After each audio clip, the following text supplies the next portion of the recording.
No! God, please, no! No! No! I think when it comes to cinema, Ram Gopal Verma should be considered the final authority. Just joking. But while we all can appreciate when Ram Gopal Verma actually takes out time from everything else that he's doing and talks about a particular movie with so much passion, this tweet of his is actually not very far away from the truth. मैंने Kantara chapter 1 Tuesday के दोपहर के show में देखी और जो मैंने theatre के अंदर देखा, I was not ready for that. पूरा का पूरा थिएटर खचाखच भरा हुआ था और ये सारे के सारे सिर्फ कॉलेज के स्टूडेंट्स नहीं थे. यहाँ पे मैक्सिमम वो वर्किंग प्रोफेशनल्स जिन्होंने अपने अपने ऑफिस से स्पेसिफिकली इस मूवी को देखने के लिए छुट्टी ली होगी. ऑनेस्टली मैं इस मूवी के बारे में बहुत ज़्यादा हाइप नहीं था क्योंकि हमने कितनी बार देखा है कि ऐसी बड़ी बड़ी मूवीज जब अपना सीक्वल बनाने जाती है तो वो क्वालिटी कितनी गिर जाती है. Shri मुल्लेटी Pushpraj. But nevertheless, I must admit that Rishabh Shetty with this movie has proved everyone so wrong. With this movie, Rishabh Shetty has proved beyond any doubt कि मास सिनेमा भी क्वालिटी सिनेमा हो सकता है. Mass cinema को किसी item song या hero के slomo entry की कोई जरूरत नहीं. Mass cinema can be both entertaining as well as thought provoking. और ये सब ऋषभ शेट्टी ने कैसे अकॉम्प्लिश किया? क्या ये मूवी पिछले कंतारा के लोर को आगे बिल्ड करने में उतनी सक्सेसफुल होती है जितना आप सब लोग एक्सपेक्ट कर रहे थे? Let's talk about all of these things in today's video.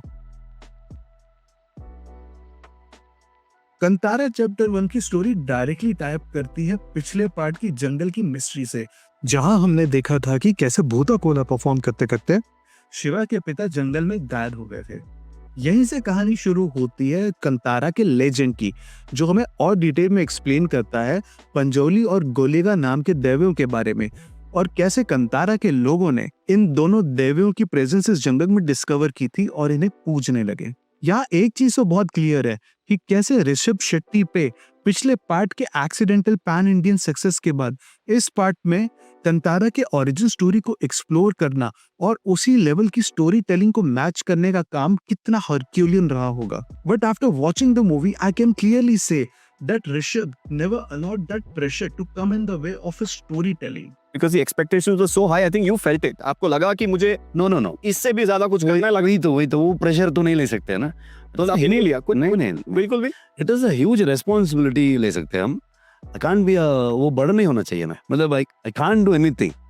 वो प्रेशर हो गया तो. और काफी हद तक ऋषभ इस मूवी के साथ सक्सीड भी करते हैं. Despite the increased budget of this part, Rishabh has still stuck to the core of this part very well. But at the same time बहुत सारे लोग कह रहे हैं कि कैसे ये प्री इंटरवल पोर्शन में कुछ कॉमेडिक गैग्स वो बहुत अननेसेसरी है.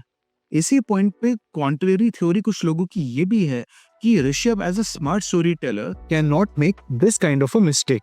He has knowingly put all these gags here because despite this being a pan-Indian film, he's still primarily catering to a certain local section of the Kannada-speaking audience. अब इस argument में कितनी सच्चाई है? अगर आप कन्नड़ा स्पीकिंग ऑडियंस हो, कर्नाटका से हैं, तो आप डेफिनेटली मुझे कमेंट सेक्शन में बताइए. This is visually such a beautiful big scale movie कि इसका 125 करोड़ रुपए का बजट स्क्रीन पे हर एक फ्रेम में नजर आता है. The forest, the evening shots, and the nighttime cinematography executed by Arvind S. Kashyap is simply flawless and will instantly blow your mind away.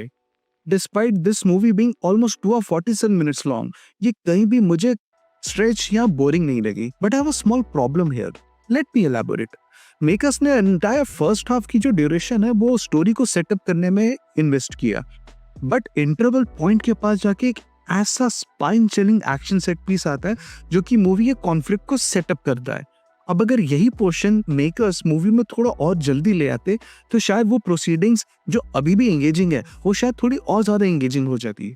Makers ने फर्स्ट हाफ पे कांतारा और बांग्रा किंगडम के बीच की फ्रिक्शन को काफी बढ़िया तरीके से सेटअप किया और इनका कॉन्फ्लिक्ट भी फर्स्ट पार्ट जैसा ही ह्यूमन वर्सेस नेचर का है, जहां बांग्रा के लालची राजा की नजर कांतारा के घने जंगलों के अंदर छिपे कुछ नेचुरल रिसोर्सेज पर है.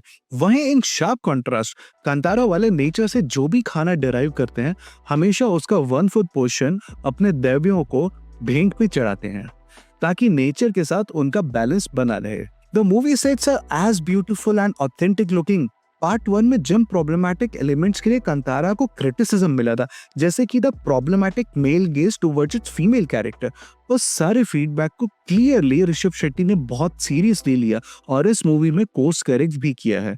The female lead played by Rukmini Vasant in this part has a much larger role at hand than the trailer gives out. कोई फालतू का रोमांटिक सब प्लॉट तक नहीं इस फिल्म में, बट मूवी 100% परफेक्ट भी नहीं है. जैसे कि कुछ छोटी मोटी चीजें जो मुझे थोड़ी सी खटकी जरूर, जैसे कि फर्स्ट हाफ का एडिटिंग पैटर्न, जहाँ पे कि काफी सारे ऐसे शॉट्स थे जो कि इमोशनली रेजोनेंट थे या फिर बहुत ही ब्यूटीफुली फ्रेम थे, वो बहुत ही जल्दी कट रहे थे. कहीं ना कहीं लग रहा था जैसे film makers are in a bit of a hurry to move along with the story. वो शॉट्स मुझे लगा कि कुछ सेकंड अगर और स्क्रीन पे रह जाते तो उनका इफेक्ट और ज्यादा निखर के आता. एक दूसरा और लास्ट इशू जो इस मूवी के साथ मुझे कहीं कहीं पे इसके एक्शन सीन्स में लगा, वो था इसका वायर वर्क, जो कि पुष्पा 2 जितना बिल्कुल भी बुरा नहीं है, लेकिन कहीं कहीं पे पता जरूर चल जाता है जब कैरेक्टर जरूरत से ज्यादा हवा में स्विंग करने लगता है. इसकी वजह से when Rishabh is finally possessed by the dev, उसके उस स्टेट पे परफॉर्म किए हुए हाइपर एक्शन सेट पीसेस काफी सिमिलर लगने लगते हैं उसके रेगुलर स्टेट में परफॉर्म किए हुए एक्शन सेट पीसेस से, बिकॉज इन दोनों ही एक्शन स्टेट्स में वो उड़ तो रहा है एक सुपर ह्यूमन की तरह. बट ये सारे के सारे माइनर इश्यूज हैं. On a whole when you see how this 125 crore budgeted movie wholesome, it's art directors, production designers and the entire cinematography team together and how they work in tandem with each other. चाहे जंगल के shot हो, नदी के shot हो या फिर पहाड़ों के शॉट हो या आग के शॉट हो, इन्होंने हर चीज एक्चुअल में जाके रियल लोकेशन पे शूट की है और उसके ऊपर VFX ऐड करके रियल एलिमेंट्स के साथ मिक्स करके एक बहुत ही एनहांस्ड विजुअल एक्सपीरियंस क्रिएट किया है. अच्छा, इस फिल्म में अटेंशन टू डिटेल भी इतना सॉलिड है कि कांतारा के लोग जंगल में रहते हैं तो ऑब्वियसली उनके 6 पैक एब्स तो होंगे ही नहीं.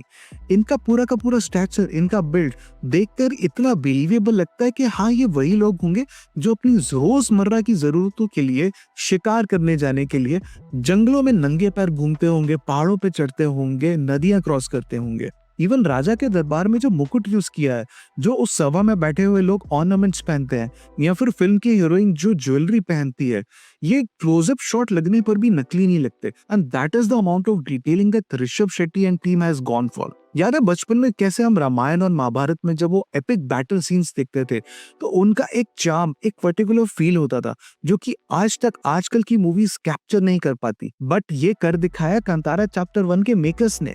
टुवर्ड्स द क्लाइमैक्स एक वॉर सीक्वेंस आता है जिसके लिए again this stage it all together for real with 500 skilled fighters along with almost 3000 extras running in the background. ये पूरा का पूरा सीक्वेंस पूरे के पूरे 50 दिन लगा के कंप्लीट किया गया, जिसमें कि 25 एकड़ के एरिया में एक पूरा सेट कंस्ट्रक्ट किया गया था. और फर्क दिखता है क्योंकि all of this has been choreographed meticulously by the stunt director of the Brad Pitt starrer epic war movie Troy.